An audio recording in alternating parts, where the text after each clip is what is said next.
My goal is to discuss some of the technological approaches that we've been taking within the Oberlin Project to try to use what I'll refer to as socio-technological feedback to essentially connect people with each other, with the natural world, with the decisions that they're making, and to behave in ways that are pro-environmental. Now, I'm trained as a systems ecologist, which means that my background is in studying flows of energy, cycles of matter, and control mechanisms operating in ecological systems. I want to set the context for what I'm going to talk about today by talking about the interactive feedback control mechanisms operating in human as well as environmental systems. But since I'm most comfortable with ecosystems, I'm going to start with a slide of if this advances. What am I doing wrong here? Oh, that's what I'm doing wrong.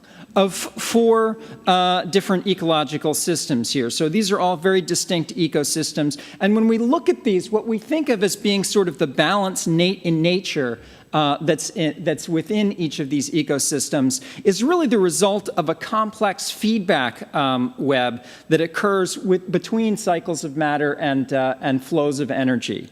In effect, what we're seeing is an interaction between various forms of positive feedback, which are necessary for system growth, negative feedback, which are necessary for system stability, and feedback that relates to the constraints imposed by flows of energy and cycles of matter in these systems. Human beings evolved in this context of feedback within larger ecosystems. So if we look at early human beings, really for 99.9% of the 500,000 years of the evolution of Homo sapiens, we lived in very close contact with the world around us. We had a very, very intimate relationship with the environmental feedbacks around us: air, water, solar energy delivery. All of these things were things that touched upon us and informed every decision we made in our daily lives. If we consider just, the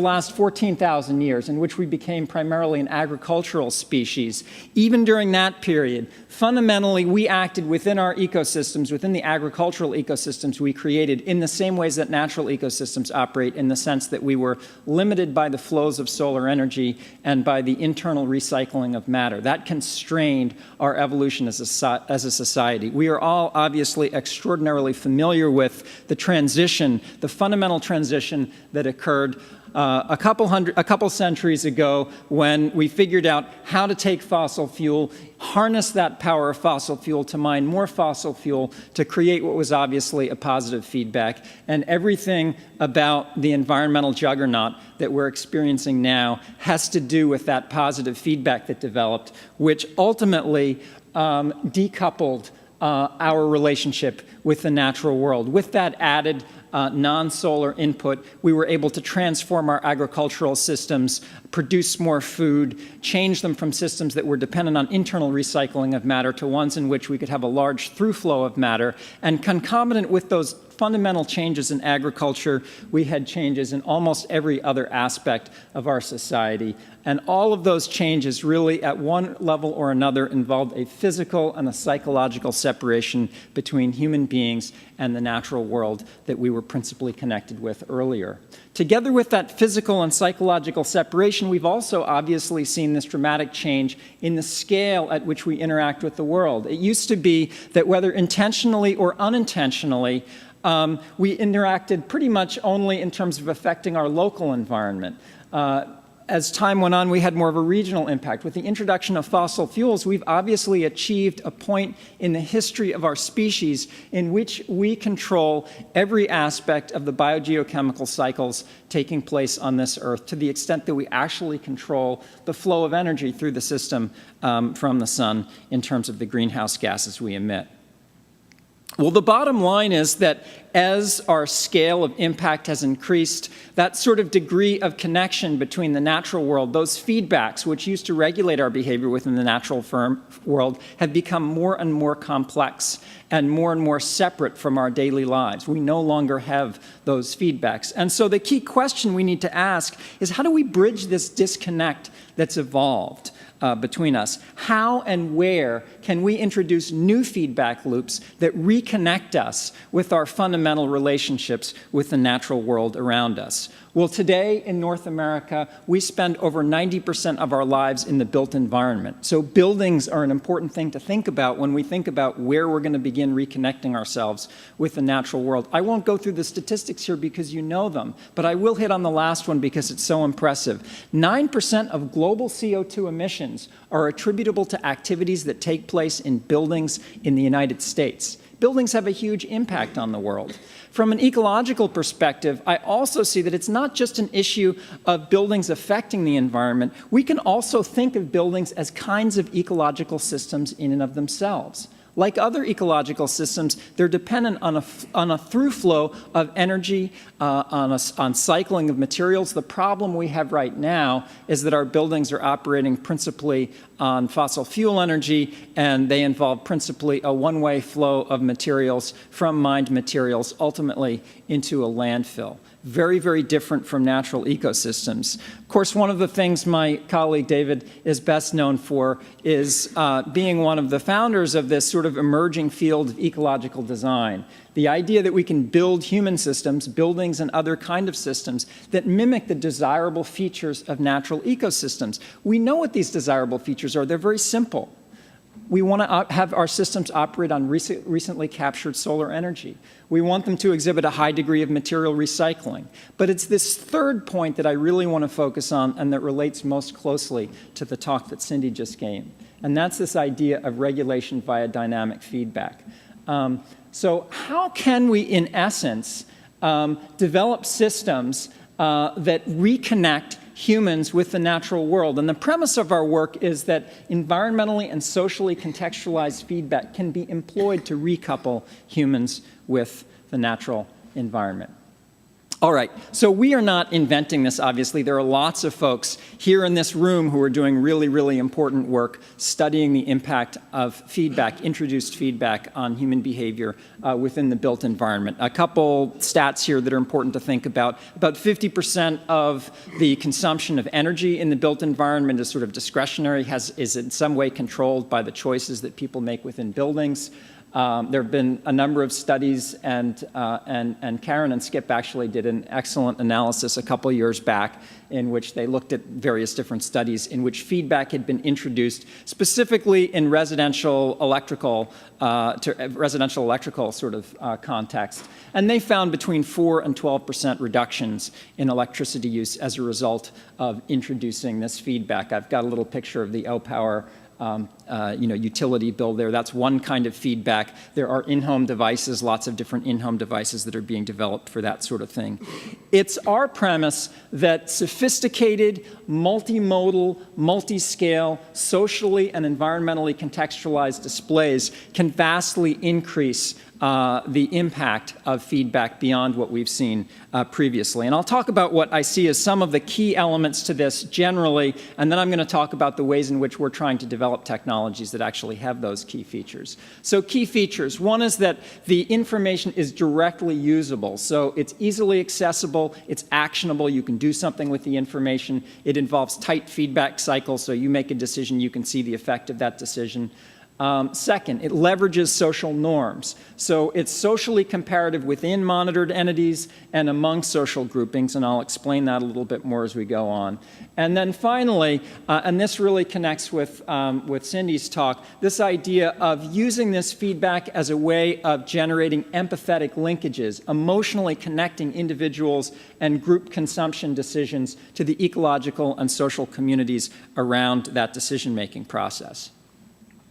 All right, so I'm going to now get sort of more specific about the work we're actually doing here. I want to provide a little intro to how socio-technical feedback works, describe this idea of multi-scale feedback, multimodal feedback, and then get to where we're headed with this stuff in the Oberlin Project. All right, so simple model here. We've got human beings in buildings. They're making decisions about resource use. We are now introducing monitoring equipment to measure that. And then what we're doing is essentially a process of translation, taking that information and placing it into an environmental, an economic, and a social context, and then delivering that back to the building occupants to motivate them to change. So that's sort of a generic explanation of the feedback introduction here. Let me talk about different modes of feedback now. So part of our understanding is that different people receive, react, interpret information different ways. And so our understanding is that we actually need to generate multiple different modes by which people might experience feedback in order to affect change at the whole community level. So these are some of the things we've been working on that I'll talk about a little bit more. The idea of building dashboard websites, a bioregional dashboard, social networking websites, integrating this sort of feedback within those sites, and then a constellation of other approaches, some of which I'll talk about, some of which I won't, but all of which are designed to feed people information in the way that they like to access that information.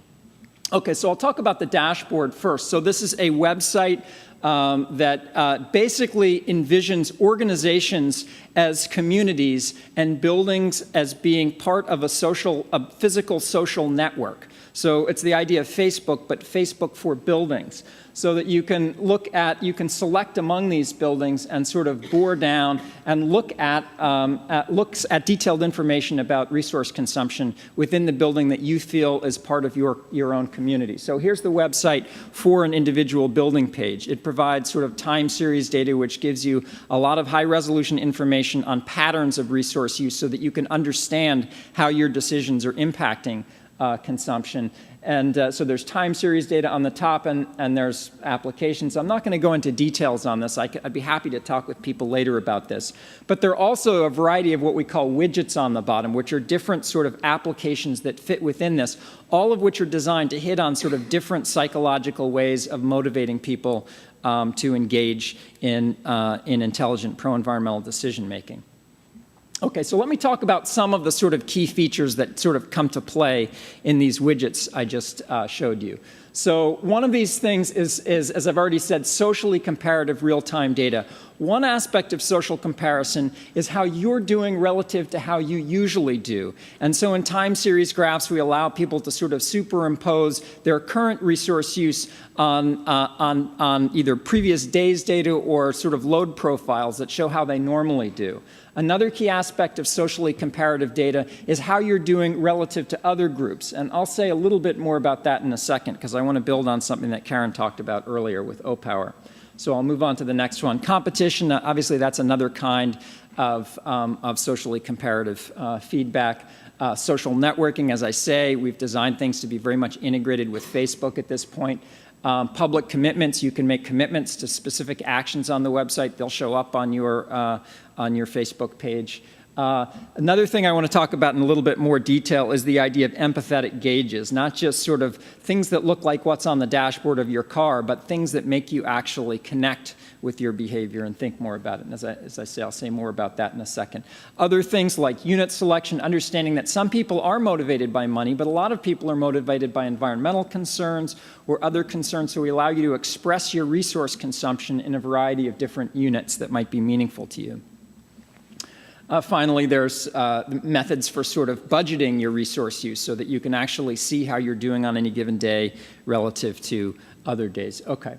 So let me go on, and as I say, I wanted to sort of go back to, Karen had sort of pulled out the O-Power stuff. Obviously, our gauge here is a little bit of an homage to O-Power, but I think we've added some sort of clever and interesting new elements. First of all, it's real time, so you can see it at different time scales, including right now. But our concept was to compare you with other groups, but to always re-reference you relative to two groups that were doing better than you. So essentially to sort of situate you where you're not going to backslide because we'll ratchet up your performance. So here's a situation where you're doing a little bit worse than the middle group of your social comparison. Here's a situation where you're now doing better, but we've re-standardized your socially comparative group. So now you're compared to a better group. And here's a situation where you're actually doing really poorly, but we don't want you to feel miserable and disempowered by that. And so we've re-standardized it so that we've got a pretty poor reference group that you're part of. And then if you do really super well, we will actually let you climb up in those rankings to the top, because we figure by that point you're so intrinsically motivated that you don't really need the dashboard anyway, probably.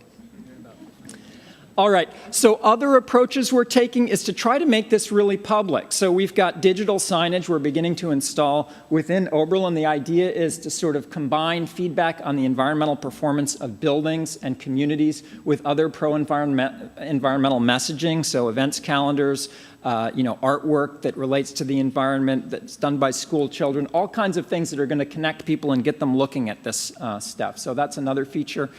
Another thing we've been developing is something called the environmental orb. The idea here is to introduce non-obtrusive, non-habituating ambient feedback within spaces in which the resources are consumed. So these, you can see one of these installed in a hallway here in one of our dorms. We have these in 36 of these installed in our dorms at Oberlin. If your community is using half as much or less of the resources it normally uses, it will glow a bright green. As you ratchet up your resource use, it will eventually glow a bright red when you are using twice as much or more of the resources you normally use. And so we've done controlled research in which we've compared hallways in the same building that have the orb with hallways in that same building that don't have the orb. And what we find is that there are significant reductions in electricity use in the absence of any other competition or anything, just by having the orbs in the hallways.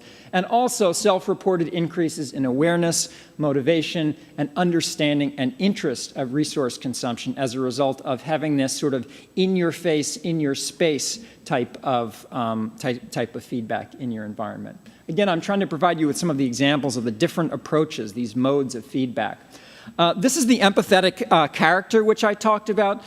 So instead of having a needle-like gauge that's on the dashboard of your car, we have a character that responds to your resource use. So in dynamic mode, here it's sort of playing through. You can see at your lowest energy use, it's a very happy character, our squirrel. It's a white squirrel. We have albino squirrels in Oberlin, one of the strange things we have. If you use a lot of resources, it's very unhappy. We've actually found that an unhappy squirrel is actually much more motivating than an angry squirrel. But yeah, so it has these other modes where if you sit at one point over time, it will begin to exhibit a variety of behaviors related to how much resources you're using at that particular time.